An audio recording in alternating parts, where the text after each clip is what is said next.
Hi guys, welcome back to my channel. Today I'm going to be sharing with you holiday baking goodies. So I'll be sharing with you the name of the goodie that I'm going to be making, and then I'm going to be sharing with you the recipe and kind of showing you a little bit of a step-by-step process how to make it. And then I'll also be sharing with you how I get my toddler involved in helping me with the baking this holiday season. So I'm going to go ahead and get started right away today with chocolate covered pretzels. And I'm just going to be adding some Christmas sprinkles to them to make them more holiday like, but you can obviously make these any time of year and just not add the Christmas sprinkles. But anyways, I'm going to share that with you now. Okay, so the ingredients you will need to make the chocolate covered pretzels is first, like I said, I'm just going to be adding some Christmas colored sprinkles to them just to make them more Christmassy. And then you'll need some pretzels, and I just had got these tiny twist pretzels. You can make these really with any kind of pretzels. You could do the stick pretzels and dunk the stick into the chocolate and add the sprinkles to that. You could even do the skinny stick pretzels and add the chocolate to that with these. Any type of pretzel will work, but these are the ones that I like to use. And then you'll just need some type of almond bark. I'm using the chocolate flavored coating. You can get the vanilla flavored, and then I'm not sure if they make any other flavor almond bark, but any flavor almond bark that you would like. So I'm going to first start out with melting the almond bark, and I'm just going to place a couple of these cubes into a microwavable safe bowl, and I'm going to just microwave it until it is melted. Once it's melted, then I will be adding the pretzels into it. I'll lay the pretzels out onto some parchment paper, and then I will have my 3-year-old toddler help me with sprinkles. So I will first melt the almond bark. Okay, so I'm all set up. I didn't make a whole ton of chocolate all at once. I'll probably just make a little bit at a time. So I just did like 3 of those almond bark squares this time around, and this is about how much it makes. And what I did is I just put it in this microwavable safe bowl, and I first did it for 30 seconds or 60 seconds, or I can't remember. It was 30 seconds, yeah. And then I stirred it, put it in for another 15 seconds, stirred it again, another 15 until it got all melty and smooth. And then I have my parchment paper here set out, and I have my bag of pretzels open. And so what I'll do is I will just dunk a couple pretzels into the chocolate here, and then I'll just use my fork to coat them really good. And then I will use my fork to grab them out of here, and then I will just set it onto the parchment paper, and then I will do that to all of these. And then I will have my 3-year-old toddler come in here, and I have some of my sprinkles I mixed together to make red, green, and white, and then I'll just have him grab them and sprinkle onto the chocolate. Okay, so then I have my toddler, Jordan, my 3-year-old. He's just helping put some sprinkles onto, good job, onto the pretzels. So we'll just continue this process until we have, yeah, you did it, until we have all of the chocolate covered pretzels we want. So that concludes this recipe. I will be sharing with you again a couple other recipes, but they will be oh, ew. Over the course of a couple days. I won't be baking all these in one day, so I'll be back with the other ones. All right, so now the next recipe that I'm going to be sharing with you is going to be Oreo balls or Oreo truffles, and I am going to be showing you the recipe and how I make them, and then I'll show you the end result. So I'm going to go ahead and show you the ingredients you need for this recipe first. Okay, and I'm going to apologize for the horrible lighting. It is very dark outside, and I don't have super great lighting in here, but here are the ingredients that you will need for the Oreo balls or the Oreo truffles. So you'll need, the recipe that I follow calls specifically for 36 Oreos, which I believe will be plenty for what's in this package here. And then it calls for 8 ounces of plain cream cheese. And then it calls for 16 ounces of semi-sweet chocolate. And then in addition, I will be adding to it some Christmas colored sprinkles. But to this recipe, you can really make it however you want. You know, you could dip it in white chocolate, you could dip it in the semi-sweet chocolate, and then you can like drizzle on white chocolate. You can coat it with some more, you can like roll it before you even put any of the chocolate on it. You could just exclude this part and then just roll it in like dark chocolate pieces. You could instead of the sprinkles, you could sprinkle on like cookie crumbs or graham cracker crumbs. Another thing you can do with this recipe is instead of using Oreos, you can use a different kind of cookie. The recipe that I follow, it comes from a blogger, and she recommended using like graham crackers or let's see, what else did she recommend for a different kind of cookie? I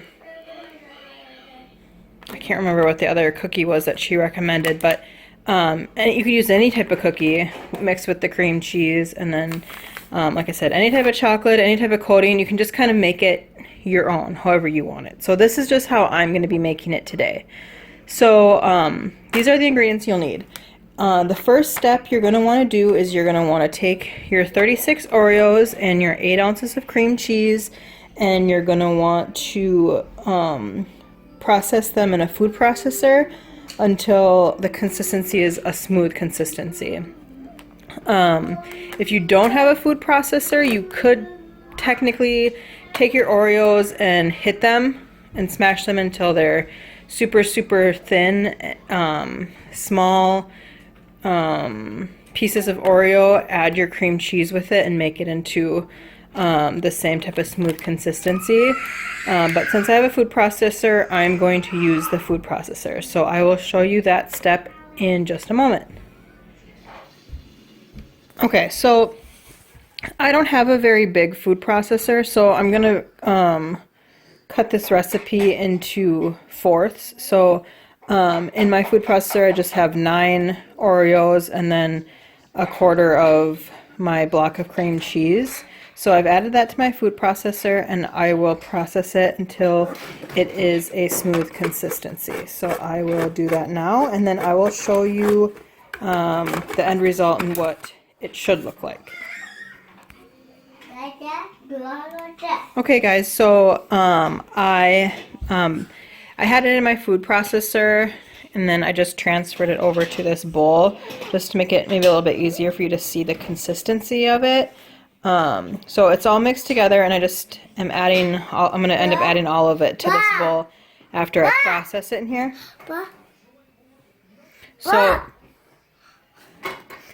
So that is what I'm going to do now with the rest of the batches I'm going to be making and adding into this bowl.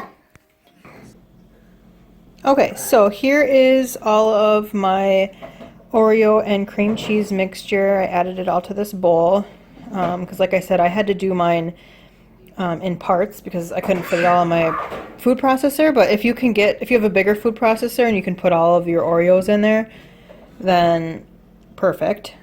But the Oreos that I bought, it was just like a regular thing of Oreos. There was exactly 36 in there. So you will need exactly 1 regular thing of Oreos and then 1 8-ounce.